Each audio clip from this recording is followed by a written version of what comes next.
the, uh, the theme of AI, the theme of intelligence has permeated the program today. It didn't matter what panel we had. We had banking in the earlier part of the day. We had technology right after. But the only questions that we were discussing was technology. That's it. That was the only topic. And frankly, when Rudro, my friend of many years, was asking questions, I was thinking, there goes one of mine, there goes another. But uh, I will give my panel the full flexibility to answer those questions anew. Thank you, Rudro. So some of the topics that I want to look at, after all, we are at NSE here, and the idea is to see how AI, how technology affects capital markets. And so some of the topics that I would like to explore with my esteemed panel here today would be in market innovation, the need for regulation to keep pace with technology, how would technology affect the core of our activities here, market microstructure of the markets, how would it affect investment strategies, market access, how would we look at sustainability, ESG, how would we look at market integrity, and of course, we do have this collaboration now with IIM Kozhikode, so it would be amiss on my part to not discuss what could be done with the industry and academic collaboration in this regard. So I would start with the regulator in our midst here, sir. How, sir, can regulators balance the need for fostering innovation? Innovation is everywhere today. The idea is to support innovation with the imperative of course, maintaining market stability and, of course, investor protection. How would we balance that act, sir? Thank you, Tirthankar, and thank you, NSC and IIM Kozhikode for putting this together. Actually, this question that you asked goes to the core of what the regulator's role really is. So those of you who've had the misfortune of reading the SEBI Act, which is not an easy act to read, it starts with the preamble of defining the three pillars by which SEBI has to swear by. The first pillar is investor protection, the second is market development, and the third is market regulation. All three put together, the role of SEBI is to ensure there is sustained capital formation in the country. Often, if you look at the press, if you look at the coverage, it appears that SEBI is this watchdog with a danda looking to beat up people. That's only a very small part of the role. The easiest way to ensure nothing is going wrong would be to close all markets. Then nothing wrong can happen. But that does not lead to sustained capital formation. So we've got to anyway find this balance between ensuring investor protection and ensuring market development such that sustained capital formation happens. Now, many of you have tired of hearing me say this, but I will say it again for the nth time. There are two types of errors that regulators like SEBI can make. The first is the type 1 error, where we allow bad things to happen. So if a Harshad Mehta happens, if a Ketan Parekh happens, then all of us here will say, what was the regulator doing? Sleeping at the wheel. Sabko pata tha ye ho raha hai, sirf tumko nahi pata tha ye ho raha hai, tum log so rahe the. So as regulators, we are petrified of any type 1 error, and we want to avoid it at all points of time. The less talked about error is the type 2 error, where in our zeal to prevent type 1 errors, we come with a regulatory framework that is so onerous that even good people cannot do business. And we don't talk about that enough. But I can assure you that at least SEBI does look at both type 1 errors and type 2 errors very, very closely. We try and consult with market participants to get the right balance between type 1 and type 2 errors. And this is where the analogy with type 1, type 2 in statistics kind of fails in my view. In statistics, it is impossible to minimize both type 1 and type 2 errors simultaneously. However, in regulations, I think with adequate consultation, with adequate application of mind, you can minimize both together. And that remains our goal. It has always been our goal. It continues to be our goal. Going forward, given that the landscape of capital markets is probably going to change dramatically in the next 5, 10, 15 years, with all that's happening in AI, all that's happening with quantum computing, all that is probably going to happen in robotics and the real economy, I think we will see more of these changes coming through. And our task is cut out to ensure that we minimize type 1 and type 2 errors, even as we ensure that capital formation continues in the country. Sir, if I pick up on that theme, just to continue, just to pick up on that theme. So one part is, of course, investor protection. The other dimension would also be providing a level playing field.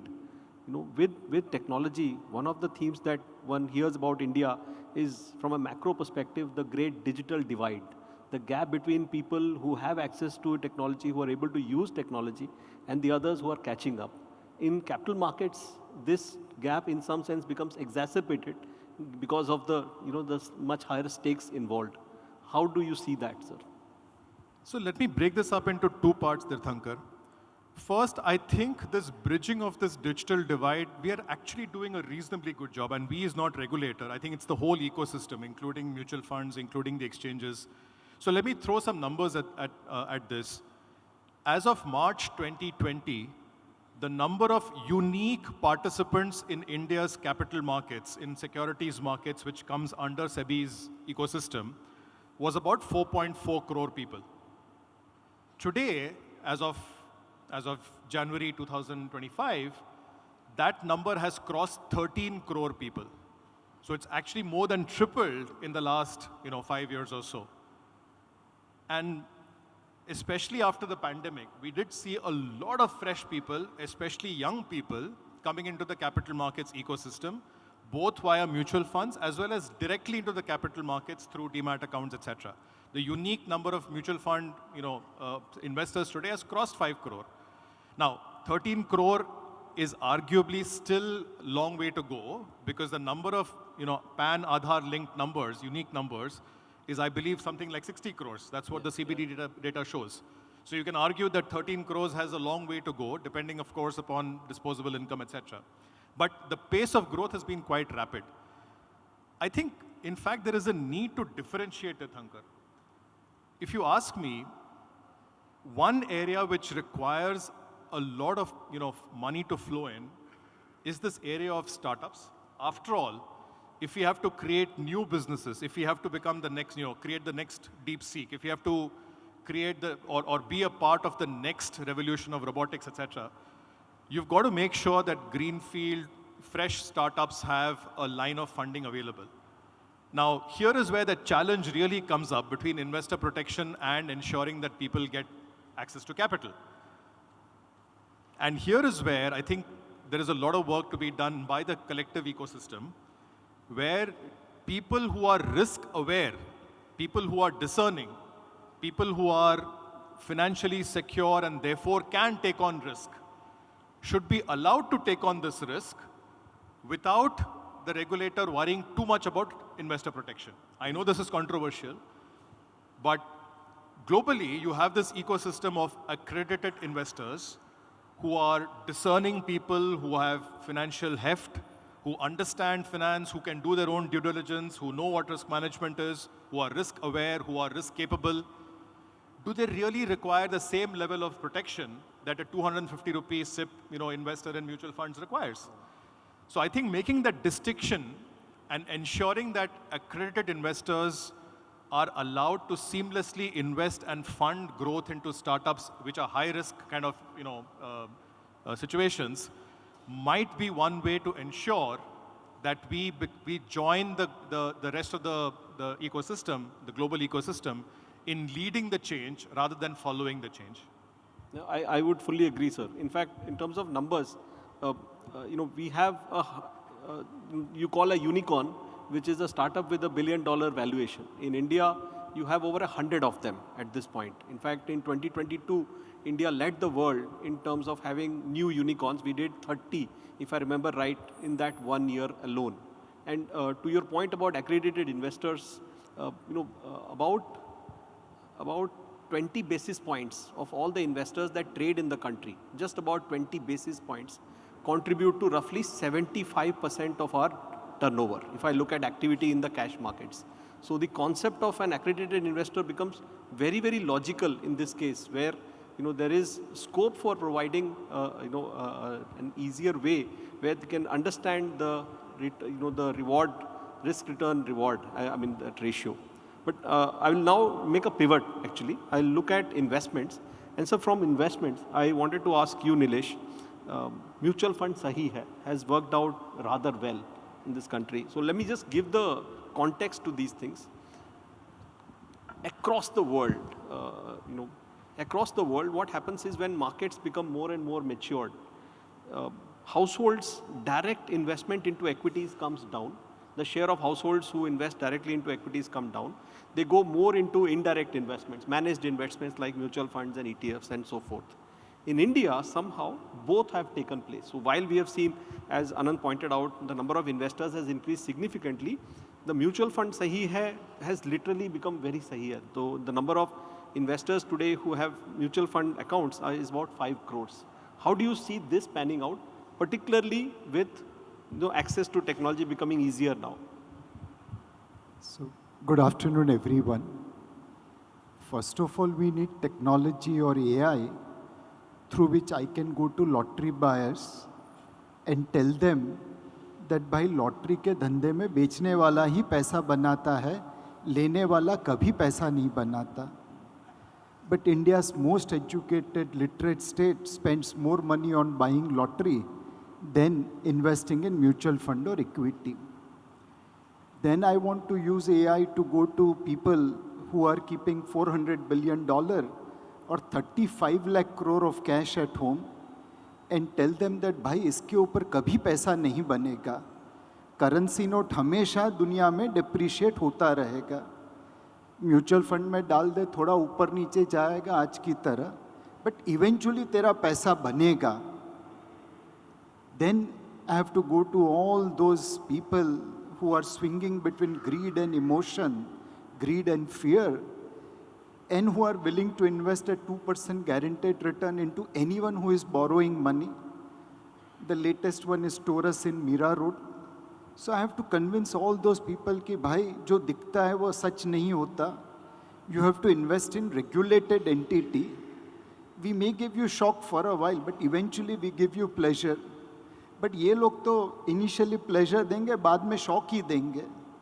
So I need to create AI and technology so that people's greed and fear can be managed and they become decision maker through rationality rather than emotions. This is top-down approach. Bottom-up, I have to be worthy of their trust and confidence. People put money because they trust.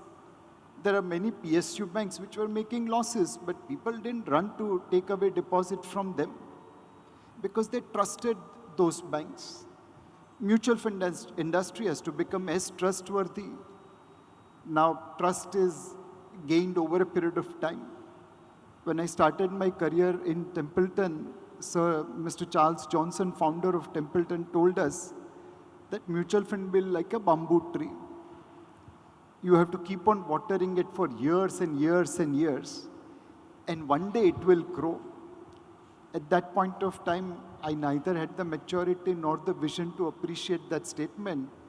But today when I'm living that, I feel, yes, mutual fund is like a bamboo tree. आज 5 crore investor तक पहुंचे हैं, कल 50 करोड़ तक पहुंच जाएंगे. Sir, you said it very nicely, but there is a deeper question there, and this is to all panelists. And one is a regulatory aspect there. How do we make things easier? But the fact remains, we reached 11 crore investors in January. We reached 11 crores, I don't know the exact number, but in digital assets much sooner. We have a lot of interest in this country for things like online gaming. Lottery is just one example, sir. You have a regulated market with the regulator having investor protection as their very first goal. And yet, people move towards areas where they see a better risk-return trade-off. Probably that's the only way to look at it. And they use technology. There is no nudge needed from them for them to move towards things like online gaming and lotteries, sir. How do we prevent this? How do we control this? Or is there a direction we should be taking? should start with you. Good afternoon. So, very interesting question, Dr. Tirthankar. I think one of the things I've been telling in my classes quite a bit, and also when people ask me about investments, is there is something I always feel is missing, which is the marrying of the investor/trader's risk appetite with the nature of investments in the market. So, while on the one hand we are talking about lottery and the other things, there are people who are even looking at markets itself as that it gives them a certain height. I'm talking about the behavior, right? So, you look at investors putting money in certain kind of investments. Many of them, you spoke about the number of investors tripling in the last 5 years. But for me, the greater danger there is a lot of them have only seen one side of the market. They've only seen the up market and they think there is a high doing that. And they think this is something that give me a similar utility to whatever else I get utility from. So one place we have a lot of work to do is marrying the risk profile of an investor with the nature of investments and the asset classes in the market. I see a lot of mismatch of both. There are investors who should not be taking risks beyond a certain point, are in over-leveraged positions in certain asset classes they don't have any business coming into.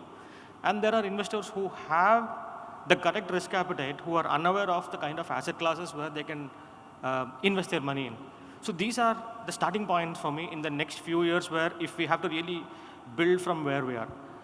All right, we've got people's attention, but the next thing is can we ensure that their risk profiles are correctly marrying into the nature of investments? Aravind, I'll make life a little difficult for you. Can you propose some solutions in this case? Okay. Can I be a little radical in my solution? Yes. Okay. Today, if you look at the kind of apps and the kind of services people use, every app, everything collects certain kinds of data. AI is the solution for me because with AI tech, one of the things we can actually do is we can figure out what is the actual risk profile of an investor. It's not that difficult to figure out somebody's risk profile based on certain behavioral aspects. We don't need to technically go through a questionnaire. We have the data. The data is collected by whatever apps is being used, and I'm hoping there is going to be some moral hazard here, that people know that the data they're giving is out of voluntary. We can easily find the risk profile, and why not target the, I mean, we have said mutual fund sahi hai. Why don't you now go a little specific and say, this mutual fund is good for you. This type of fund is good for you. This kind of an asset is not good for you. In a way, I'm happy that whenever I open my Kite or my Zerodha, the first thing I get is 9 out of 10 traders lose money. I think that's the best thing that I've seen in the last 2 years. I think I have to give hats off to the regulator for doing it because as recent as a couple of weeks ago, a former colleague had pinged me, I want to talk to you about options trading, and I had a heart attack. I said, why would you want to do that? Why would you want to do something like that? I know your risk profile. You shouldn't have any business doing that. And the easiest way is use the technology, use the AI, profile the risk, and then you've got your mutual funds and other investment advisory services where you target the customer with the correct kind of an asset class. I think that itself would be a very good starting point. That would be my radical solution. You've got the tech. You've got the data of the investor behavior. It's not that difficult to then map it into a risk profile and simply rebalance a portfolio of investments targeted. So it seems Ananth and Nilesh, Aravind has the solution to the problems. Is it too good to be true? Subodh, you want to start? I think my take on this is a little different. I think if you look at human race, they are always driven by fear and greed. So greed will remain there forever. Let's get real. If you look at the stock market, as Aravind has spoken, when the market is going up, greed comes into play. Everybody believes that they can make money irrespective of quality of a stock, irrespective of what happens in the economy. You see a lot of money coming in. And then you see times like COVID where people suddenly move back and they start looking at debt. So I think fear and greed will always keep on driving the investor. What probably the question that we need to ask ourselves that whether people are taking risk that can actually jeopardize the system, jeopardize their families. That is something we should be very careful about. And if I look at currently, I mean, we have been just discussing about microfinance space. We know there are families who have taken a number of loans which they can't service because they've been moving one loan to another, and that has happened. So we have to have a system in place which tracks all kind of borrowing by the borrowers very, very centrally to ensure that people are not borrowing beyond their capacity. I think that is something that is very crucial, and this is where it's very important that we track all kind of data available in the system in a manner that neither a family nor an individual over leverages. As long as he's not doing it, he's taking risk within his capacity. What sir was saying, that different people has different ability to handle a risk. For example, a rich person, probably he can bet 10 lakhs and it doesn't matter if he loses that in one night. For a poor guy, even 10,000 can be a big amount. You have to just ensure that risk is taken in a calibrated manner. While we can stop some of the avenues, like we can stop the apps, we can tell people don't gamble, but people will figure out a way of gambling. It happens all the time. People are placing bet all the time while it is illegal. So I think that will keep on happening. We have to keep on finding ways of ensuring that system is not put at risk, larger finance system is not put at risk, and individual families don't suffer because people are doing excessive borrowing. So that will be my take, Tirthankar. So if I kind of bring all these together, one of the points is that we need to support innovation, but we need to be careful about investor protection as well, and therefore the idea of a class of investors who's allowed to take, a class of investors that is allowed to take a little more risk, it makes sense. The idea also is for the big majority, the point is to understand that putting capital in managed funds will be far better than putting it in cash, or worse, putting it in areas where there is a get-rich-quick kind of intention. And what you're saying, Aravind, is that if you have a technology mindset, if you have an AI kind of framework that allows you to understand the risk-return trade-off at a unit level, and that should help you, judge what kind of, portfolios that people should be ideally having. And you, Subodh, are saying that this should be centralized. I'm saying there should be better data availability for everyone to ensure that you're not putting the larger system at risk, you're not putting families at risk to the extent possible, because I know still you will not have some data. Let me be candid, but to the extent possible, those data should be available. And to your point, I mean, where you are coming from, if I'm getting it correctly, that individuals should also be sensitized about the risk-return trade-off they are getting into, so that they take calibrated risk, and I think which is a fair point. So, Ananth, is this feasible without impinging into individual liberty, freedom? So, long time back, when I was in the banking system, I was taught how to handle media questions like this. You're not media. So the lesson I was given was, irrespective of what question they ask, you answer what you want to answer. So it's even more useful for a regulator, by the way. But let me try and put all of this together. To your original question, there is so much of financial inclusion happening on the banking side, this Jan Dhan Yojana, etc. Are we not keeping pace as far as the securities ecosystem is concerned? I agree.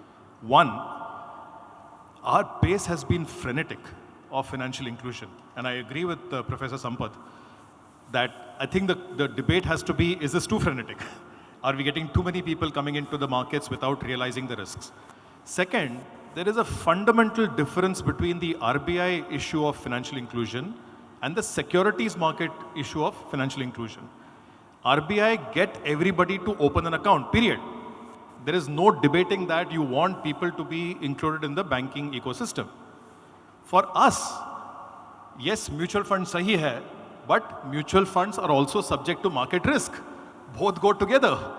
So you cannot be included unless you are completely aware of the risks and willing to take on those risks.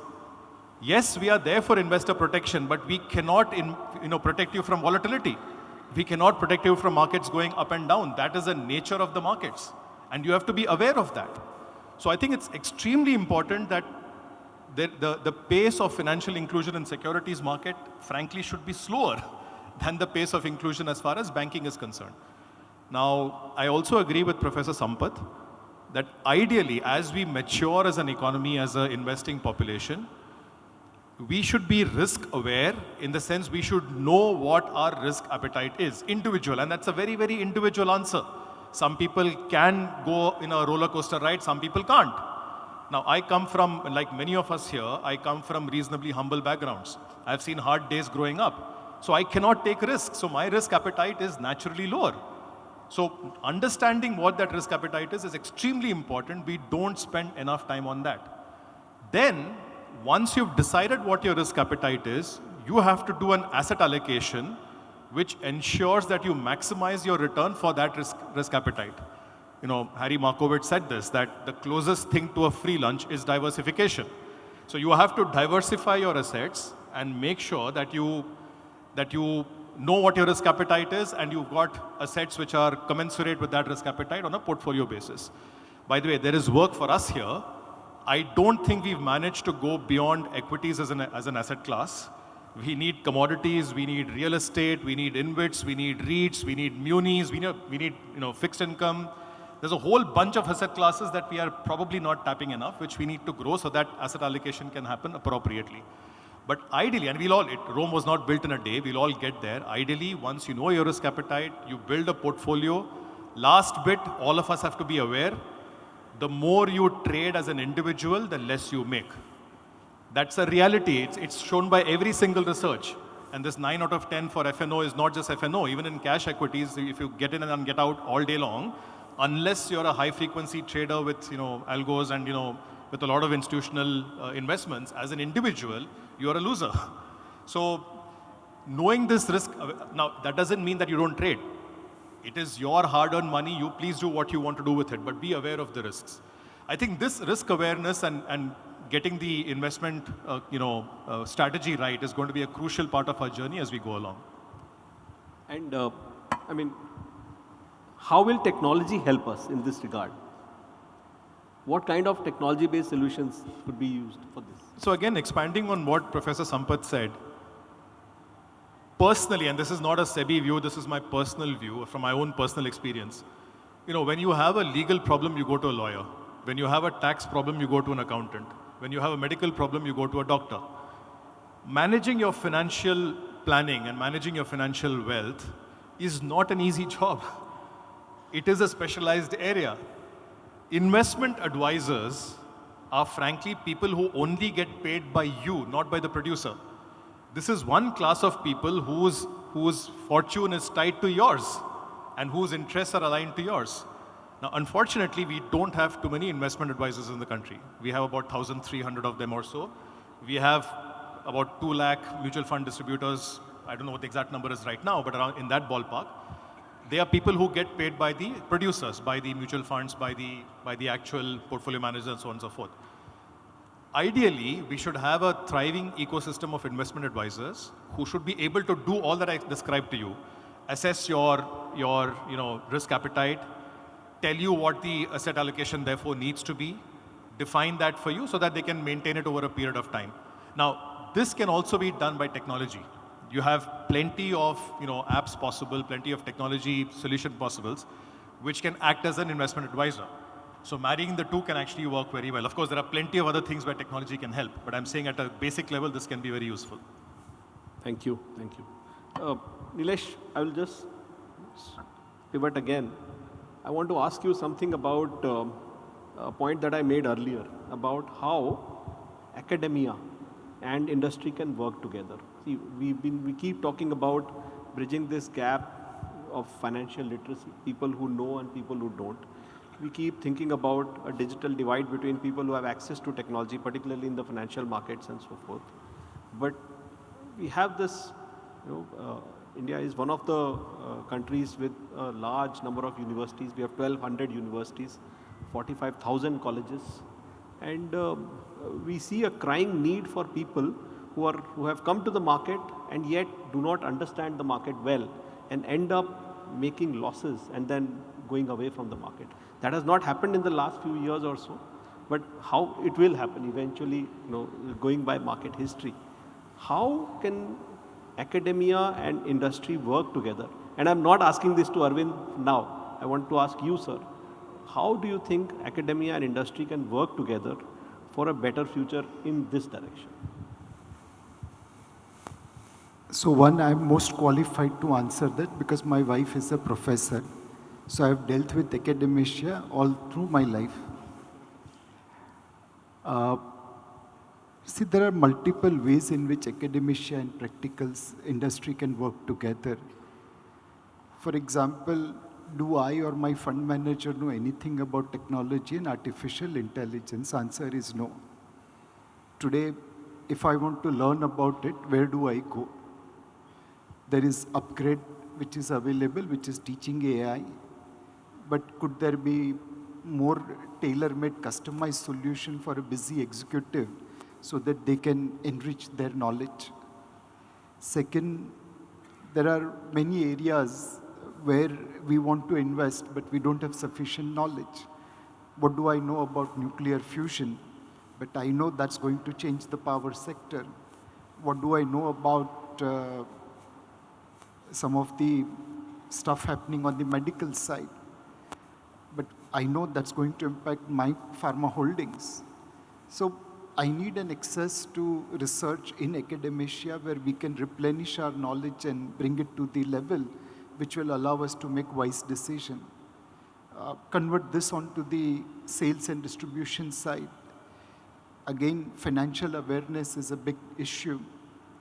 At Kotak Mutual Fund, through our Investor Awareness Protection Fund, we trained 75,000 teachers in India across Central Board of Secondary Education, CBSE school. And we found that many of them were receiving this kind of financial education for the first time. Now, if teachers themselves are not aware about financial concepts, what are they going to teach students? So again, how can we work with academia to create financial awareness program? And how do we ensure that it is engaging and fruitful? So there are multiple ways in which industry and academia can work together, right from investment side to marketing and sales sides to probably operations and data analytics. Have we made a beginning? Yes, we have made beginning in Mumbai colleges, where with a couple of colleges, the students come as intern with us. There are a couple of advisory board with whom we engage. But I think this needs to be scaled up much, much higher. So NSE, for instance, does more than 7,500 investor education classes through a year, programs through a year. And there are a number of players in the ecosystem who combined together do much, much more. So if I can interrupt you there, I have been doing since 30 years investor awareness program. Audience भी वही रहता है, मैं भी वही रहता हूँ और 30 साल से वही बोल रहा हूँ भाई SIP कर ले, बट अब तक उसने SIP ओपन नहीं की है. तो गुजराती में कहावत है भैंस सागर भागवत, वही हम पढ़ा रहे हैं. Aravind, how do we solve this problem? It's a very, very good question. So I'll try giving some views at different levels. So one of the first levels is I'll give an anecdotal evidence. If you look today, you ask somebody either in academia or in the industry, how do you price an option? Everybody is going to pick up a Black-Scholes formula calculator and give you the option value. Whether it's right or wrong, we'll debate later. But how many people know that the Black-Scholes formula was a collaboration between academia and the industry? So there was somebody in the industry who wanted a solution to the problem, and there was somebody in academia who did not have access to the data. And both of them combined and produced, at least in my very not so humble opinion, the last great invention in finance. After which I'm yet to see something which is path-breaking, which changes the way we look at the world. So Black-Scholes came from a collaboration between academia and the industry. And I see that something like that can be solved even today. We have industry with data sets that I would love to get a hang on. It's like giving my small kid a ice cream.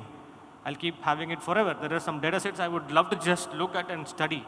And I'm pretty sure that some of the data sets that you have, this is again going to another Nobel laureate, Eugene Fama. If you look at some of his videos, some of his greatest works, he did not start the work just like that. He had a friend who said, look, I have these tapes of data, I'm planning to erase it. And he said, okay, why do you want to erase it? Give it to me. I'm a theorist, let me theorize what your data can tell me. And then they produce some great results. So there are people like us who can come up with our theories and conjunctures. And there is people in the industry who've got the data sets that we will not get. And that's at a very higher level. But when I come to a little on the lower side, I think I agree with sir. And one thing I'm very worried about for the future is, while we are happy to have a lot of India educated and getting them into the literary system, I think we have to introduce ideas of core economics and finance as a mandatory subject in their primary level. I'm not talking about college level. That comes much, much later.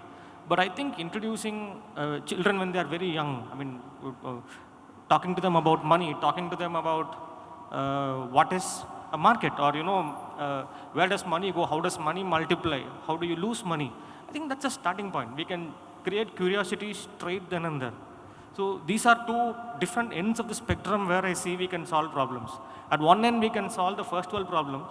At the lower end, we can solve probably the problems of the common person on the planet. That's a fair point. That's a fair point. Subodh, one question to you. People understand equities much better than they understand debt. What gives? Why? Interesting question. I think when it comes to debt, people do understand probably fixed deposit, but certainly not bond market. And if you look at our bond market, Tirthankar, we are growing well, but the depth of bond market continues to be shallow. So if you look at total bonds, that is there as a proportion of GDP, we are at around 19%. And if you look at markets like US, it is around 1.2 times of GDP. On equity side, we are really moved up because we are at around 1.3, 1.4 times of GDP. But bond side, there is a big lag.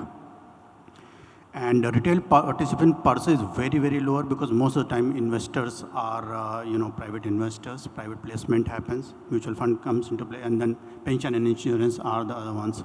So somewhere I think there is a strong need to sensitize larger base of investors that better return can be made in the bond market for a given risk. Because when you move to the bond market, please understand there can be some level of risk. Irrespective of rating category, it can be AA, single A. There is some element of risk. But return can be much better. We have done an analysis and we believe that for a A-rated paper, you get best risk adjusted returns. So I think it's very, very crucial that we go out to the larger bunch of investors and sensitize them because in their market, they believe that bond, first of all, there's not a lot of retail bond that comes in the market. That's number one. And second, if you also look at the trading volume is very, very low. It's like 0.1% of total outstanding bonds we have. So on equity side, it's fairly liquid. So liquidity is an issue, issuances are an issue, and knowledge also to an extent is an issue. And people were actually putting in money in debt mutual funds for some time, but then tax treatment became unfavorable some time back. So when that channel also stopped, so there are certain challenges, I think, not something that cannot be addressed, but I think, your point is valid that interest in debt market tend to be much lower than equity market, largely because of knowledge and availability of bonds, both. Thank you. See, at this point in the panel, I have noticed my fellow panelists sanguine about technology, knowing that technology can solve problems. Ideas are clear that the way India is progressing, the way we can bridge the gap between people who should know and what people know can be done through technological means in a various in a manner. Of course, things have not worked out so far to the extent we would have wanted, or things have gone too fast in terms of people who have come to the markets haven't really seen how a negative or a bear market looks like. I, for one, I've seen early 2001 markets, then 2008 markets, and then again the taper tantrum of 2013. That experience is like no other, something that textbooks do not teach you. But at this point, with the panel's permission, I would like to throw open questions to the audience, from the audience. Let's see, with the discussion that we've had so far, okay, we've seen that investor protection for us is important. India has done well in terms of allowing investor protection and letting markets grow, knowing that it's good for investors to grow well, but it's also important to know that there can be losses if they don't do their homework well. So the nudge of 9 out of 10, 9 times out of 10 you losing money, or 7.58 times out of 10 you lose money if you do intraday trading makes a lot of sense. The idea that you should go for SIPs rather than investing it yourself also makes a lot of sense. And our panelists are also saying that you can have solutions. After all, from a technology perspective, that AI-based solutions can help you understand the risk-return trade-off at an individual level. So can we take a few questions to our So before panelists? that, Tirthankar, with your permission, Yes, can I sir. just make a couple of quick points? One, on the previous debate about data and industry and academia partnership. I've had the privilege of being on many sides, on industry side, on academia side, and now as a regulator. And I've had this debate with my mentor, Dr. Subodh, and other people in RBI as well. I think it's not just industry academia. There are plenty of stakeholders involved. There is industry, there is policymakers, there is public, there is regulators, there is academia. Often we talk past each other rather than to each other. And I've been here in NSE, NYU, I believe, used to have this, collaboration, and we used to have papers, etc. I remember one particular conference where it was entirely a bunch of academics with nobody from industry discussing some very esoteric topics which, frankly, industry was probably not interested in. And I'm glad that we made a departure now where you're at least getting in people from industry and, having this discussion. But I wish there were more people from industry, to be honest. That bridge has to happen. I can tell you, sitting in SEBI, we had this research advisory committee where academics would come and tell us what they want to do research on and ask us for data. And none of the research made sense to us. It was just some esoteric stuff which, frankly, we were not able to connect with.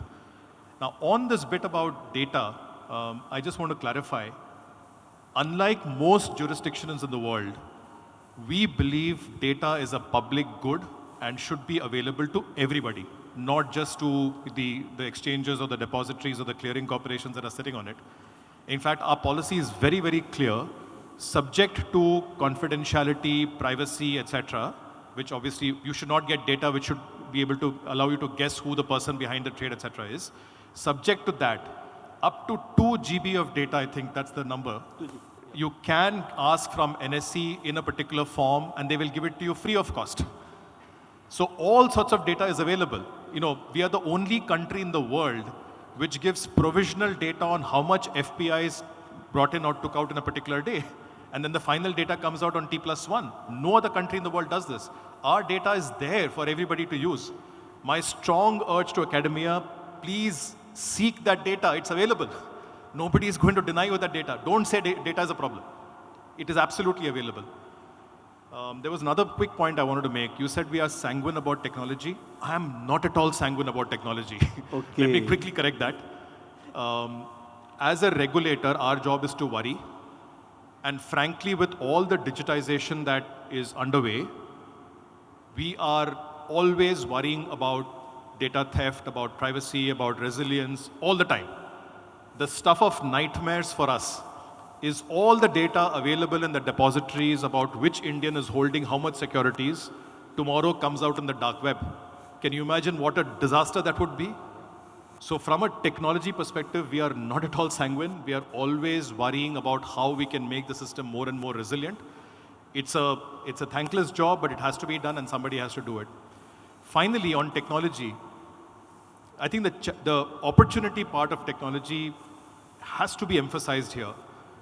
Nilesh Bhai talked about fusion, and there's talk about, the previous panel talked about crypto and the quantum computing and AI and robotics. I think is going to be a big area. The nature of the economy is probably going to change in the next 5, 10, 15, 20 years. We tend to underestimate short run, or rather overestimate short run, but underestimate the long run, right? Imagine a world where energy is abundant, as the previous panel mentioned, where goods and services are practically being produced for free. What is the nature of economy going to be at that time? And therefore, what is the nature of capital markets going to be at that point of time? I'm too old to figure out the answers to this, but amongst the young people here, you are going to define what the world will look like 5, 10, 15, 20 years from now. Our challenge is to ensure you have the tools available to create that future rather than be surprised by it. And this is going to, I think the nature of capital markets is going to change over the next 20 years in a way we can't imagine. Sir, what I meant about technology was that the way you would fight any misgivings in the market, any misdemeanors in the market would also be technology based. So that was sort of idea. Yes, yes. So let's throw open the floor for questions. Suresh had a question. Yes. Excuse me. There. Good afternoon. My name is Suresh. I'm an adjunct faculty with NISM. Just to point out what Professor Aravind made and which was kind of, I wouldn't say negated, but clarified by Ananth, WTM of SEBI.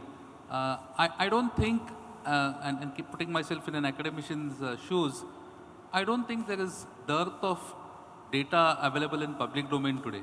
And perhaps India is one of the few countries where so much of data is available. As you know, if I were to quote in Hindi like Nilesh bhai, "Dhundega to Bhagwan bhi milte hain," they say. Okay, there is so much of data. We have AMFI putting out data, we have AMCs putting out data, we have NSE putting out data on the website, BSE, CDSL, NSDL, a regulator putting out data. You have so much of data on SEBI monthly bulletin. So I think we need to take that step as academicians, search for availability of data. There is NSE Data and Analytics, which gives out historical data, subscription-based. WTM has clarified there is some free of cost, some at minimized subscription. So I think we need to also kind of push the ante from our side, having been both on corporate and academic side, I can say that, before kind of pushing the ball on the other side. Just a comment. I thought I'll just Thank you, sir. clarify. Point very well taken. Yes, please. Can somebody pass the mic to that gentleman? Kindly keep your questions brief. Sir, good afternoon, sir. So my question is basically with the proliferation of analytic tools, right? So do we expect the field of quantitative finance to be at the forefront of capital markets going into the future, given the processing capabilities that we have, given the mushrooming of AI and ML? So do we expect the field of quantitative finance to be at the forefront of capital markets going into the future? 5 साल के बाद मैं यहाँ पे नहीं बैठा होगा, कोई कंप्यूटर ही बैठा होगा.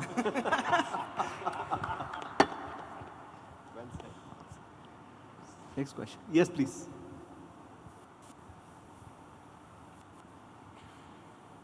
Sushant, can we just pass the mics quickly, please? Thank you.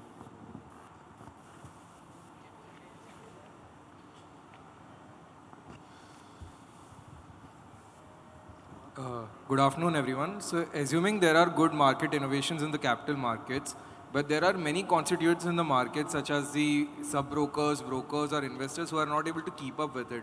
And then again, it would raise regulatory concerns. So, is there any way that they can foster growth with foster all of them and then move together without any concerns being raised from any of the parties?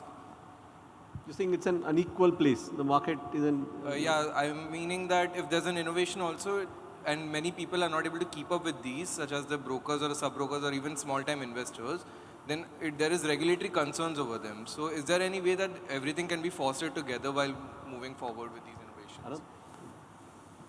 So let me try and put 2-3 angles to what you mentioned. Yes, sometimes the pace of change can be frenetic, both initiated by the market and initiated by the regulator. What we do try and do is to ensure that there is an adequate glide path for whatever changes are being made. So for instance, T+1 was implemented completely as of Jan 2023. There was a 2 or 3 year glide path before that actually came through. Similarly, we are doing T+0 on a beta basis. We are doing something called trading on the back of blocked accounts in secondary market. So a whole bunch of things we are doing with a glide path. Second, I think the opportunity space for intermediaries as a whole is only growing. As the pie of investors in the equity, in the overall capital markets in India grows, the role and the pie for the intermediaries is growing as well. So nobody needs to worry about that. I mean, the margins may be coming down with efficiency, but the pie itself is growing quite dramatically. And you're seeing that. 30 years ago, 40 years ago, brokers used to charge a lot higher compared to what they charge now. But actually, the broking income is actually higher now, given that the size has grown so much. Finally, look, change is inevitable. The reality is we all have to adapt to change. Regulators have to adapt to change, as do market participants, as do intermediaries. Those that adapt better and can predict the future better tend to do better. There will be winners and losers along the path. Thank you. Further questions? Yeah, Kaushik, please. Mic for Kaushik. Hello. It's great to hear all of you, and Nilesh bhai, Ananth, both of you have also looked at fixed income, and Ananth, you've come from the banking side. Nilesh bhai, you've seen fixed income, now you're into equities. The way I see the taxation system in India, indirectly it is incentivizing most people to go into equities. So if I put money in fixed deposit, I'm taxed at 30%. I used to put money at VPF, but now that is also taxed. Mutual fund, debt mutual fund, indexation gone. So you're indirectly telling me you go to the equity markets. Now we know that demography-wise, young age population is below 30. Most of them have not seen cycles like you people have seen, and people think markets just go up. What would you expect? It'll be only frothy, right? So I'm not surprised that people are just going into equity markets without even understanding the risk. But in a way, the way the taxation system is, because you just have 12.5% long-term capital gains, that also has been raised. So instead of reducing the 30%, that 12.5%, the risk can go up to 20, 30%. Isn't it better to give some incentive for people to come to the fixed income and, from a portfolio allocation kind of strategy? Not strictly linked with technology, but it's a very valid question. So I fully support your argument that mutual fund should have taxation benefit. Ananth bhai, please de dijiye. मेरा answer बहुत simple है. This is way beyond my pay grade. This goes into another department completely. So I'm going to recuse myself and ask Nilesh bhai to answer. So on a serious note, if you see number of people who are paying tax in India versus number of people who are actually generating income, there is a big gap. Number two, there are many other investments which are getting tax advantage, like insurance, like new pension scheme. And yet they haven't grown as much as, let's say, mutual fund. What we need is a level playing field. Whether it's bank deposits, whether it's mutual fund, whether it's PMS, whether it's AIF, whether it's insurance, whether it's NPS, give a same level playing field. Don't create all these tax advantages and loopholes. Now, we have to live with what we get. So today, in debt mutual funds, there is fund of fund, which gets you, after 2 years, long-term capital gain at 12.5%. They'll invest 40% in equity, 60% in debt. You get 12.5%. That's good enough for an informed investor like you, Kaushik bhai. Baad mein milna, I'll give you which fund to invest. So that, ladies and gentlemen, brings us to the end of our panel of the day. Sir, you may not agree with me, sir, but I do kind of feel sanguine about technology. I should be worried. I agree with you. I should be worried. In fact, if you take the BRSR reports of the 1,000 companies, the very first fear that they have is cyber risk. Technology is something of a worry. Anything could go wrong. These are systems which are very, very complicated, very complex, and the chances of things going wrong are very, very high. So from a regulator's perspective, the caution that is needed is I mean, it could not be overemphasized. I fully agree. But having said that, there is also room for growth. Technology is an innovation. Sir, alongside investor protection, market development is also a SEBI goal. So from that perspective, technology is something that has been fostered by the regulator, and we have seen that happening in our markets. In fact, what gave me grief, ladies and gentlemen, what gave me grief was one of the questions. I was talking with Nilesh bhai about it. The question was, which country got T+0 settlement cycle first? 35% of our audience answered US. No, that's not a good idea. See, we went to T+2 somewhere around 2005. We went to T+1 in January 2023. The US shifted to T+1 in May 2024. The US has never had T+0. India has had T+0 from the beginning of 2024 in a staggered manner.